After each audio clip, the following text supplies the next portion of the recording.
Shalom mtu wa Mungu na kusalimu katika jina la Bwana wetu Yesu Kristo. Karibu katika darasa letu la kujifunza Biblia.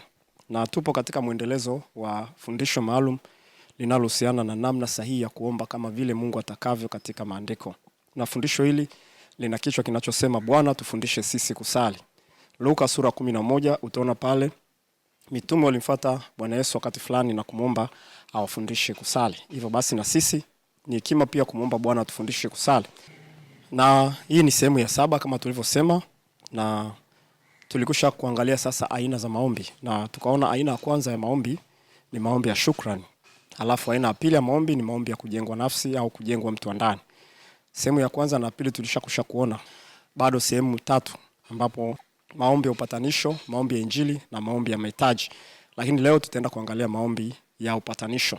Maombi ya upatanisho ni sehemu kubwa sana ya maombi ambayo sisi tunapaswa tuyaombe mara nyingi tunapokuwa katika maombi. Hii ni aina ambayo watu wanekwepa, lakini katika maombi ambayo yanavutia na yanagusa moyo wa Mungu, basi ni maombi haya ya upatanisho. Na hivyo basi tutaangalia maombi haya ni maombi ya namna gani. Haya ni maombi ambayo unapeleka kwa Mungu juu ya watu wengine. Maombi ya kwanza ya kujengwa nafsi ulikuwa unajiombea wewe, lakini haya unapeleka kwa ajili ya watu wengine, kwa niaba ya wengine. Haya yanaitwa maombi ya upatanisho. Kwa nini maombi haya yanagusa moyo wa Mungu? Kwa sababu ni maombi ambayo yanasukumwa na upendo. Haujiombei wewe, unaombea wengine. Na tunaona katika maandiko kielelezo kabisa ni Bwana wetu Yesu Kristo, ambaye yeye akiwa duniani alituombea, lakini hata baada ya kutoka duniani bado alikuwa anatuombea.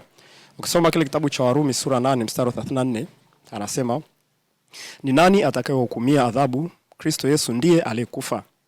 Naam, na zaidi hayo amefufuka katika wafu, naye yuko mkono wa kuume wa Mungu, tena ndiye anayetuombea. Umeona hapo? Tena ndiye anayetuombea. Kwa Bwana wetu Yesu Kristo yupo kutuombea. Kwa hiyo ni mpatanishi na ni huduma ambayo ilikuwepo ndani yake tangu mwanzo.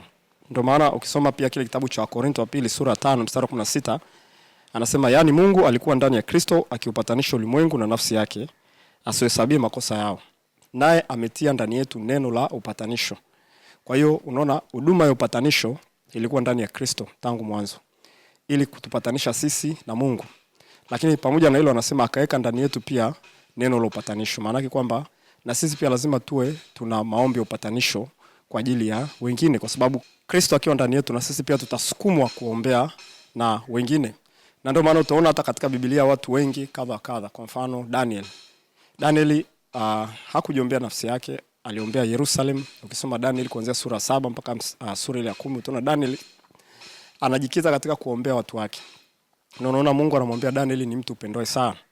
Lakini utamwona pia Samuel alikuwa anakesha kumwombea Sauli ili Mungu amrehemu. Umeona? Lakini utamwona Ibrahim alikuwa anaombea Sodoma na Gomora ili siangamizwe. Kwa hiyo unaona watu walipendeza moyo wa Mungu, lakini angalia sifa zao, walikuwa na tabia sio ya kujiangalia wao, lakini pia kuombea na wengine. Kwa hiyo maombi ya kuombea wengine ni maombi ambayo Kristo yanaugusa moyo wake sana. Na nikwambia ukweli, ukijifunza kuombea wengine hata bila kujiombea wewe, tayari unajiombea wewe mwenyewe binafsi kwa kupitia wale wengine. Haleluya. Na tutaona sehemu ambazo tunapaswa tuziombee, au maeneo au watu ambao tunapaswa tuombee. Maeneo makuu 5 au watu wakuu 5. Wa kwanza ni familia na marafiki. Familia na marafiki ni watu ambao unapaswa uombee sana. Na wa pili ni viongozi wa nchi, lakini pia viongozi wako katika kanisa lako. Ni lazima uombee sana hao. Wa tatu ni kanisa pia lazima uliombee. Wa nne pia kuombea wenye dhambi ili uokoke, na pia lazima uombee hao. Na wa tano hata maadui zako. Tumeagizwa tuombee mpaka maadui zetu. Kwa hiyo makundi haya 5 hatuna budi kuyakumbuka katika maombi yetu kile inapoitwa leo. Kwa mfano tukisoma kile kitabu cha waraka wa kwanza Timotheo sura 2 mstari ule wa kwanza anasema hivi, basi kabla ya mambo yote nataka dua na sala na maombezi na shukrani vifanyike kwa ajili ya watu wote, kwa ajili ya wafalme, umeona, na wote wenye mamlaka, tuishi maisha ya utulivu na amani katika utauwa wote na ustahivu. Hili ni zuri nalo la kubalika mbele za Mungu Mwokozi wetu, ambaye hutaka watu wote waokolewe na kupata kujua yaliyo kweli. Lakini anaendelea kusema hivi, kwa sababu Mungu ni mmoja na mpatanishi kati ya Mungu na mwanadamu ni mmoja, mwanadamu Kristo Yesu. Kwa unaona hapo Mungu anataka watu waokolewe. Kwa hiyo unaona Kusudi la kuombea haya makundi ni kwamba yaokolewe na wamjue Mungu. Kwa hiyo tunaambiwa dua, sala na maombezi. Maana ni kwamba dua ni maombi yaliyozidi maombi ya kawaida. Yanachukua muda mrefu, mfungo na namna kama hizo. Kwa hiyo familia yako ni lazima uikumbuke mbele za Bwana. Na unaiombea nini? Unaiombea neema ya wokovu, watu wamjue Mungu na waokoke katika familia, katika ukoo wako. Kama kuna watu hawajaokoka, unaombea kwa kuwataja majina.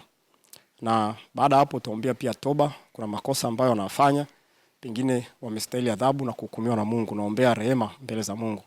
Lakini pia unaombea ulinzi na uponyaji. Shetani anawawinda watu wako. Hauna budi kuombea. Wakati mwingine unashangaa majali yanatokea, unaona ni kawaida, kumbe kwa sababu shetani aliwawinda na hakuna kuombea. Lakini pia unaombea amani. Familia nyingi hazina amani. Kwa hiyo unaombea pia amani. Vile vile viongozi, unaombea tuishi maisha ya amani. Viongozi wa taifa lako, unaombea rais, unaombea mawaziri, unaombea wabunge, unaombea wakuu wa mikoa, wakuu wa wilaya. Hawa tunaombea ili tuishi maisha ya amani, lakini pia wapate kumjua Mungu. Sababu taifa likimjua Mungu, viongozi wakimjua Mungu, basi na taifa linapona. Lakini pia viongozi wako katika wa kiroho, unaombea hawa kwa sababu wao ndio wanakuongoza na kukuchunga. Hauna budi kutenga sehemu ya maombi yako kuombea hawa sana. Lakini kanisa pia, kanisa linahitaji kuombewa sana. Kwa mfano ukisoma kile kitabu cha Kolosai sura 4 mstari wa 12, anatajwa mtu mmoja anaitwa Epafra. Anasema hivi: Epafra aliye mtu wa kwenu, mtumwa wa Yesu Kristo, awasalimu, akifanya bidii siku zote kwa ajili yenu katika maombi yake, ili kwamba msimame wakamilifu na kuthibitika sana katika mapenzi yote ya Mungu. Kwa hiyo Epafra alikuwa anafanya bidii sana katika kuombea kanisa ili wasimame imara katika mapenzi yote ya Mungu makamilifu. Kwa hiyo unaona kanisa haliwezi kusimama kama hakutakuwa kuna ombaji. Na muombaji ni mimi na wewe. Usisubirie kiongozi aliombee kanisa. Wewe unapaswa kuliombea kanisa lako na kanisa la Yesu Kristo. Lakini pia tunaombea wenye dhambi. Wenye dhambi wako wengi sana na wanahitaji pia kuokoka. Kwa hiyo hapa tunaomba jumla Mungu akaokoe watu wake. Na mwisho kabisa tunaombea maadui zetu. Hapa ni jambo linaonekana gumu sana, lakini Yesu anatuambia kwenye Mathayo 5:43, waombeeni wanaowaudhi na maadui zenu. Kwa hiyo hata wale wanaotuudhi, wanaotuchukia, hatuna budi kuombea. Tunaombea nini? Tunaombea Bwana awape wokovu, tunaombea Bwana abadilishe fikra zao, tunaombea Bwana wasamehe.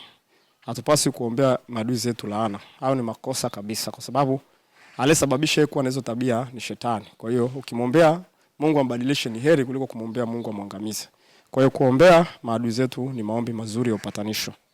Kwa hiyo haya ni maombi ambayo ndugu yangu huna budi kuyaweka kuwa sehemu ya maombi yako. Usiwe mtu tu wa kupeleka tu mahitaji, usiwe mtu tu wa kupeleka shukrani, lakini pia au kujiombea nafsi yako, lakini pia kuwa mtu wa kuombea wengine. Yesu alituombea sisi, hatuna budi kuombeana sisi kwa sisi ili tupate kuponya. Kwa hiyo maombi kama haya ukijifunza kuyafanya kwa sehemu ya maisha yako, na kuambia ukweli utaona neema ya Mungu kubwa sana. Haya yanaitwa maombi ya upatanisho.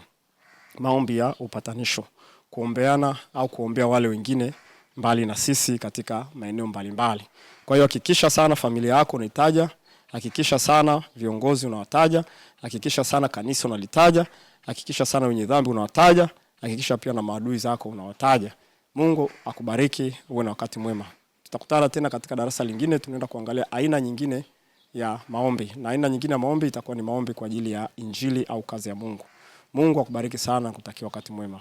Amen.